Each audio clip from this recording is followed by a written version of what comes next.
ከአልጋህ ወይም ከሶፋህ የሚያስነሳህ ምንድነው? ወደ ጂም ወይም ስፖርት ቤት የሚያስገባህስ ምንድነው?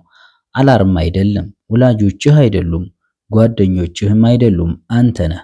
ለአንተ ነገሮችን እውን ማድረግ የሚችለው ብቸኛው ሰው አንተ ነህ። በግን መመራት በጣም ከባድ ነው።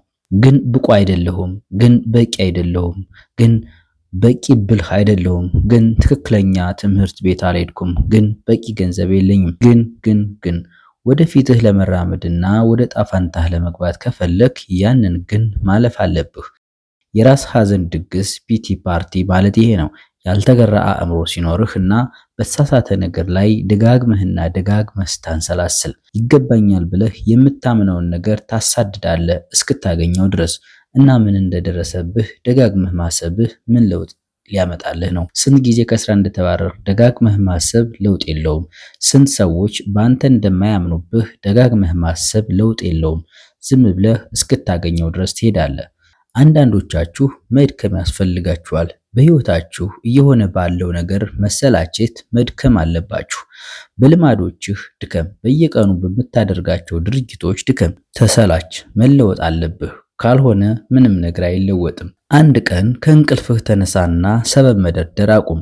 ሌሎችን መውቀስ አቁም። በመስተዋት ውስጥ ያለውን የራስህን ምስል እየውና እንዲህ በለው፣ ሰውዬ ምን እያደረግክ ነው? ንቃ። ይህ የትግበራ ሰዓት ወይም ሾው ታይም ነው በለው። እንሂድ። ተነስ። ወደ ክፍል ሂድ። የቤት ስራህን ስራ። ከሰዎች ቀድመህ ንቃ። ከሰዎች ዘግይተህ ተኛ። ትሁት ሆነህ ቀጥል። ማንም በሌለበት ጊዜ ከማንም በላይ ጠንክረህ ስራ በለው። ህይወትህ ልክ አንተ የፈለግከው አይነት ነው። ምክንያቱም በየቀኑ የሚደረጉ ምርጫዎች አሉህ። ለእያንዳንዱ ምርጫ ኃላፊነቱና ተጠያቂነቱ ያንተ ነው።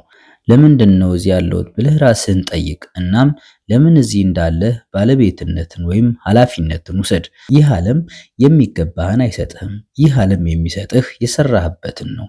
እኔ ያንን ስራ በየቀኑ አከናውነዋለሁ። ለአንዳንዶቻችን ከሌሎች የበለጠ ከባድ ሊሆን ይችላል። ምንም ይሁን ማድረግ ያለብንን ማንኛውንም ነገር እናደርጋለን። በተለይም አማራጭ ስናጣ። ማሸነፍ ለአንተ ታማኝ አይደለም። ስለ አንተ ግድ የለውም። ማሸነፍ ምን ያህል እንደታመምክ እንደደከምክ ግድ የለውም። ማሸነፍ ምን ያህል እንቅልፍ እንደተኛህ ግድ የለውም። ማሸነፍ አንዳንዴ ምን ያህል ጠንክረህ እንደምትሰራ ግድ የለውም። ማሸነፍ አንተን ሙሉ በሙሉ ከዚያም በላይ ይፈልጋል። ምንም ቃል አይገባልህም። በአእምሮህ ውስጥ ፍርሃትንና ጥርጣሬን በመፍጠር ረገድ ማስተር ማይንድ ነው። ከእንቅፋት በኋላ እንቅፋት ያስከትላል። ስለዚህ ጥያቄው ስለማሸነፍ አይደለም።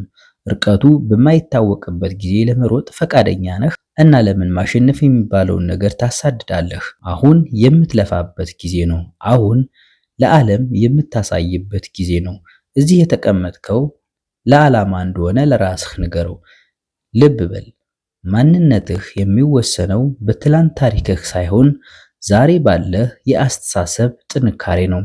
ይህ መልእክት ለህይወትህ ጠቃሚ ቁም ነገር ካስጨበጠህ ላይክ፣ ሼር እና ሰብስክራይብ በማድረግ ቻናሉን ደግፍ። በሚቀጥለው ጊዜ እስክንገናኝ ዓላማህ ላይ አተኩር። በዲሲፕሊን ጽና። ወደፊት መጓዝህን ቀጥል። ሰላምህን ያብዛው።